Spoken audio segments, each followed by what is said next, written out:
13-time winner David Coulthard joined XF1 driver Patrick Friesacher for the demonstration, which marked the first time in more than 80 years that Grand Prix cars had graced the so-called White City. Coulthard and Friesacher piloted twin 2011 world title-winning RB7s on a temporary 2-kilometer track, with the pair supported by the Red Bull Drift brothers and Lithuanian motorcycle ace Arūnas Gibieža. The top squad heads to Singapore later this month, aiming for its first win in the Asian city-state since Sebastian Vettel in 2013.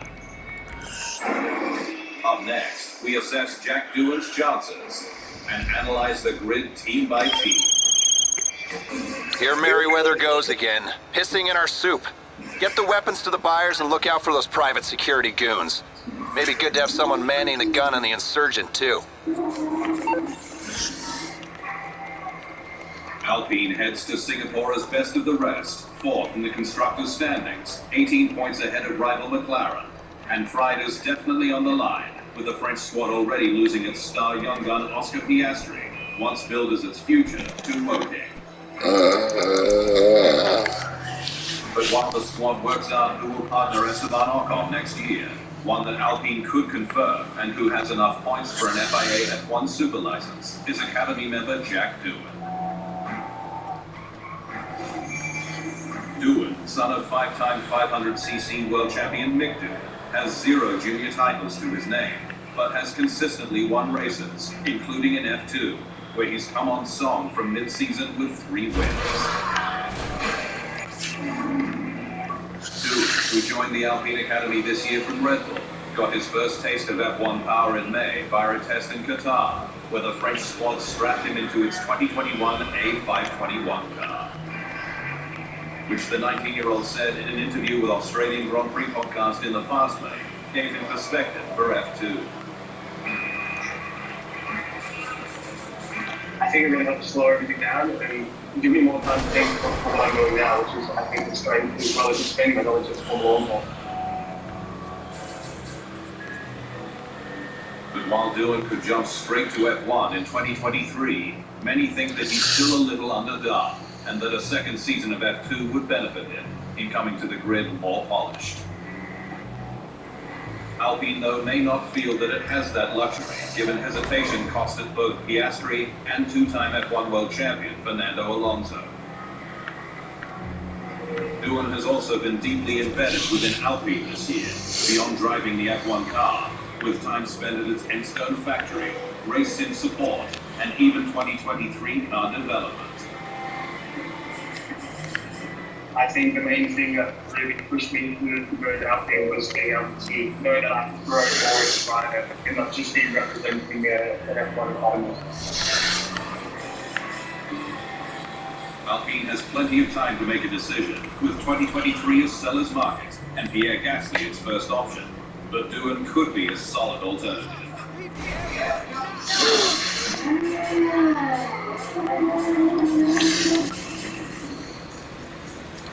F1 has now waved goodbye to Europe for another season, as the focus turns to the final 6 races, all long hauls, starting with Singapore, making now the perfect time to look at the grid's performance so far. Williams stand-in Nick de Vries may have been the star of Monza, with 2 points on debut, but it was a third of the squad's total haul. Regular driver Alex Albon has run the FW44's neck, but the Merc-powered car is the sport's least competitive, despite a substantial Silverstone upgrade. Aston Martin is F1's fastest growing team, with a new factory being built and big names on the books, including from next year, Fernando Alonso. But the AMR 22's lack of qualifying pace has limited its points haul. The soon-to-be retired Sebastian Vettel's 6th in Baku is its best result this season. AlphaTauri strode confidently into F1's new era, but Red Bull's sister team has taken a step back in competitiveness since 2021. Pierre Gasly remains the squad's top gun despite just 22 points. Yuki Tsunoda 11, but the squad knows it has to deliver a much better car next year for consistent results.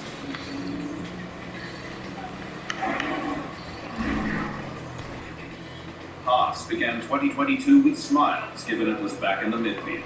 But while the squad eradicated porpoising, it shied away from meaningless updates and is already focused on 2023.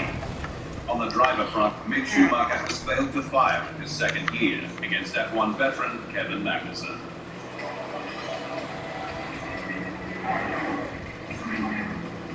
Alfa Romeo is yet another squad to have fallen back from its early season form, which saw Valtteri Bottas score points in 7 of the opening 9 races, but none since. Rookie Zhou Guanyu has proven a solid racer, but suffered reliability issues mid-year and an enormous crash at Silverstone.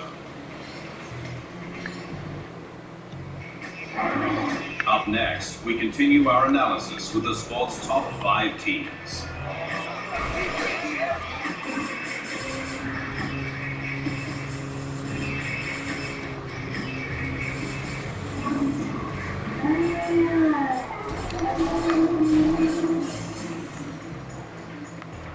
F1 has now waved goodbye to Europe for another season as the focus turns to the final 6 races, all long hauls, starting with Singapore, making now the perfect time to look at the grid's performance so far.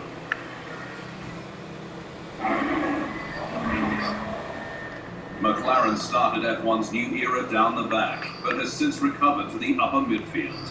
Lando Norris has wrung the NCL 36's neck, scored a podium in Imola, and points at all but 4 events. Daniel Ricciardo hasn't delivered, is out for 2023, to be replaced by his countryman, Oscar Piastri.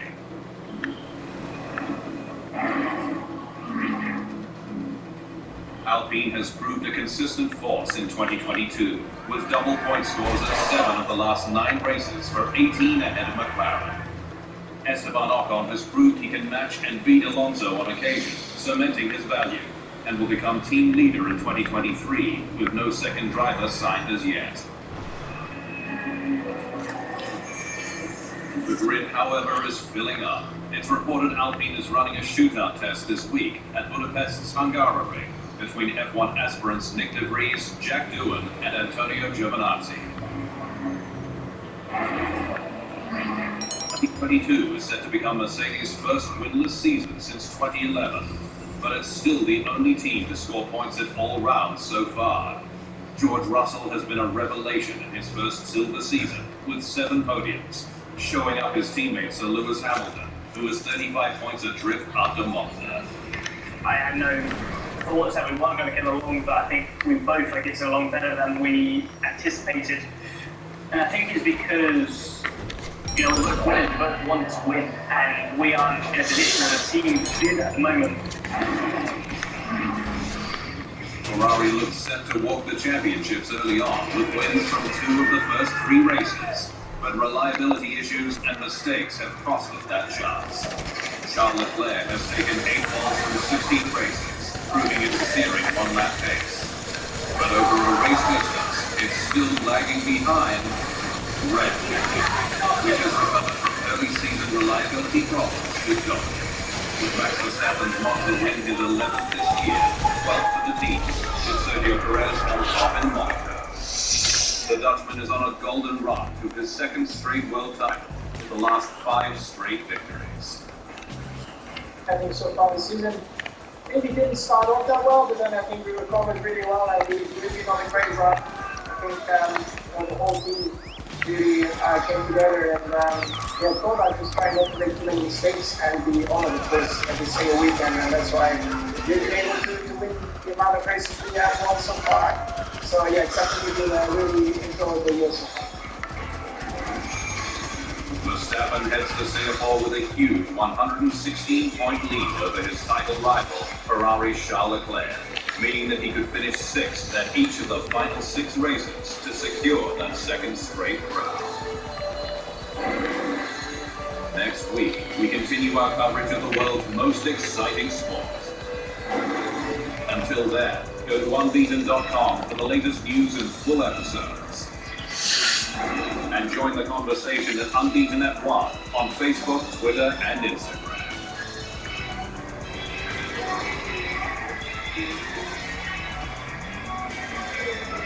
Thanks for enjoying the thrill of the Inside Line.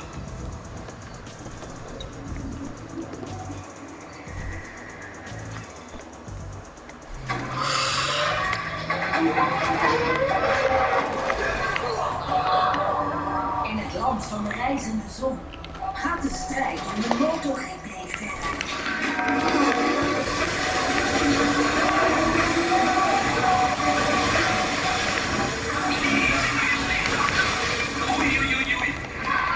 De finishlijn van het kampioenschap komt in zicht. De MotoGP van Japan. De eerste vrije training. Straks live op Ziggo Sport. Have you not seen my new phone yet? They literally told me, I've never switched the phone from my laptop.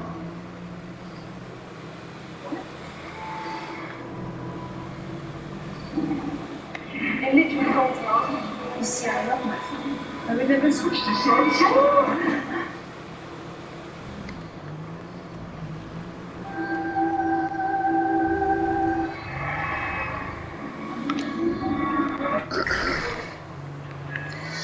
Viteleus presenteert de grootste trekbalwedstrijd ooit.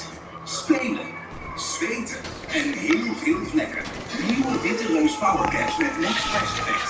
Zo klein, maar met de reuzenwaskracht en een maximale frisheid. Viteleus Powercaps wassen de berg kosten beetje. Altijd uit de directe toepaal. Voor een optimale herstel tijdens de nacht is het voetmatras erg belangrijk. Wij produceren onze matrassen in Iran en stellen ze in voor Amerika. Hierdoor worden wij door onze klanten hoofdgeworden. Wij zijn overtuigd dat onze matrassen helpen voor een betere nacht. U kunt onze matras onder 15 dagen thuis leggen. Om een matras op de lichaam af te stellen is een professioneel slaapadvies plus. Wilt u ook een gratis slaapadvies van ons professionals? Ga dan naar onze website www.pret en vul vrijblijvend het slaapadvies in. En Robert? Ja, dat zit echt goed. Ik zie mezelf helemaal binnen door met de verder. En deze dan, schat? Voor je design, hè? Zeker, ja, heel mooi. Maar die daar. Oh, daar ga ik ook even op zitten. Ja? Nou, dit is hem. Ik zie mezelf nu zitten. Klaar voor de tv. Lekker. Komt goed, Robert. Oh, dit is top. Hierbij prominent stijlvolle jumbobanken. Volledig samen bestellen zoals jij dat wil. Ervaar echt goed zitten in onze nieuwste collectie banken.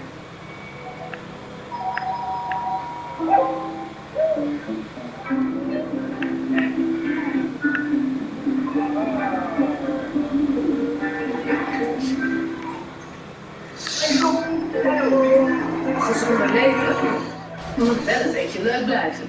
Ontdek wat je al goed doet en welke stap je nog kunt zetten met de totaalcheck op zilverenkruis.nl. Wie had dat ooit gedacht? Ik met jou we staan nooit stil, dit is stil, dat is ons vertrouwen. Woorden die nog gaan, tussen de mensen bestaan. Net zo lang en staan, en het is nog niet gedaan. Oeh, het maakt niet uit wat we betekenen. We zijn gaan en gaan.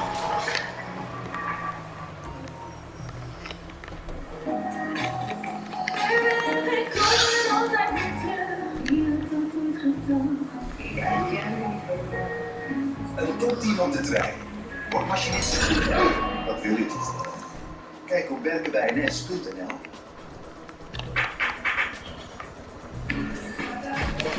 Dit is jouw moment.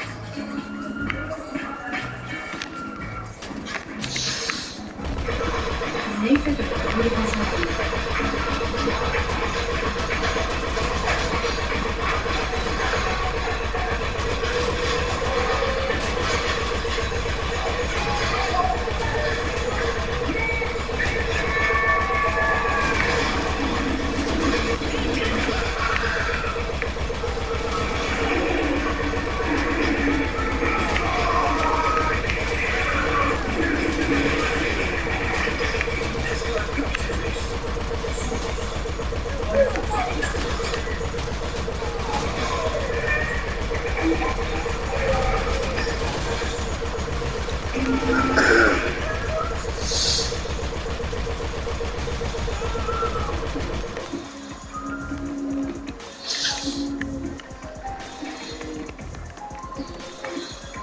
Ik hoor best wel Engels, maar dat geldt zuiden. Goedemorgen.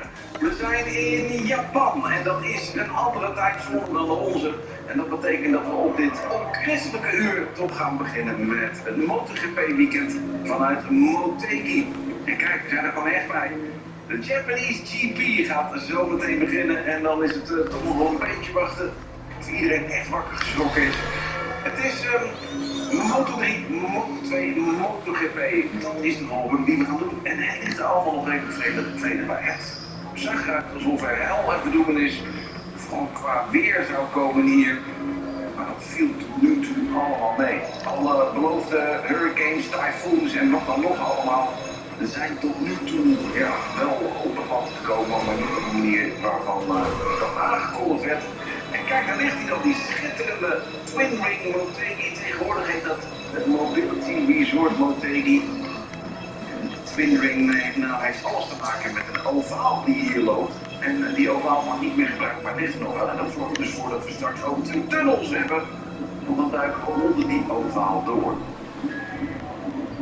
Voor iedereen is het wennen, want we zijn hier lang niet geweest. Veel coureurs zijn hier nog nooit geweest, dus deze Isaac Cavagna hoort daar bijvoorbeeld bij.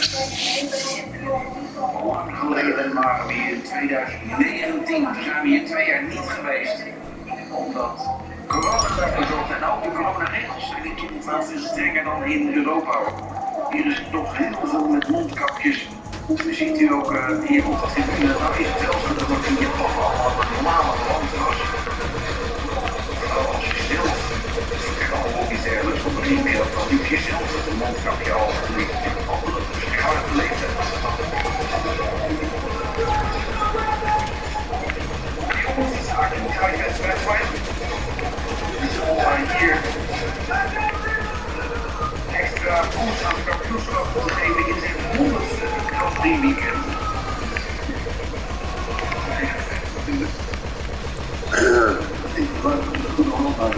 Ja. Dat visualiseren. Dat we zijn hier inderdaad lang niet geweest. Je zit in zijn hoofd al aan rondjes te rijden om goed voorbereid te worden. En eerder natuurlijk bij één vrije training. Ja, dat maakt het wel heel bijzonder. En dat visualiseren is hier bij veel jongens. Een soort van, het rondje alvast in je hoofd rijden. Ik weet niet of dat nog steeds is, maar op een gegeven moment was het vooral de mode om te proberen in je hoofd er net zo lang over te doen als op de baan. Nog steeds, hè. Bij de hele performancegroepjes doen we dat nog steeds kloppen. Degene die dichtbij zit, dan blijft hij, die wint iets, maar er zijn jongens bij die dat echt nog de 100 kunnen. Normaal. Ja. Ivan Ostola, een van de MTA-rijders. Er zijn er maar 2 dit weekend. Nou, natuurlijk nogal een mediaspectakel rondom de derde rijder binnen het team, of de derde rijdster moet ik dan eigenlijk zeggen. Meneer Herrera. Maar dat is hier niet meer aan de hand. Dennis Foggia, 1 training hier vandaag maar. En dan is het gewoon even flink doorwikkelen. Ze hebben nog later begonnen met die ene training, omdat we uiteindelijk nog maar heel kort hier zijn. Afgelopen zondag zaten we nog allemaal in Aragon. Zondag inpakken, maandag spullen het vliegtuig in. Vliegen. Dat had nog een beetje vertraging, omdat er dus weersomstandigheden waren die gevaarlijk leken. En dat ook nog een beetje bleek. Er zijn toch nog wel wat dingen gebeurd hier in Japan natuurlijk met die orkaan. Speciale helm voor Tatsu Suzuki. Voor de thuisrace. Ook cool design. Dus dat is gewoon een beetje naast dat rond in de vat geweest. Heel veel mensen jongens die misschien nog nooit meer dus het weggaan. Nee, nogal. Als je het er nu voor in je onderhand klopt. Ja, je niet echt bij zoals we graag moeten hier in de kampioenschap. Dus 2 weekenden achter elkaar. En dan moet je het niet dan achter elkaar doen. Ja, en als je daar dan een enorme natuurlijk is.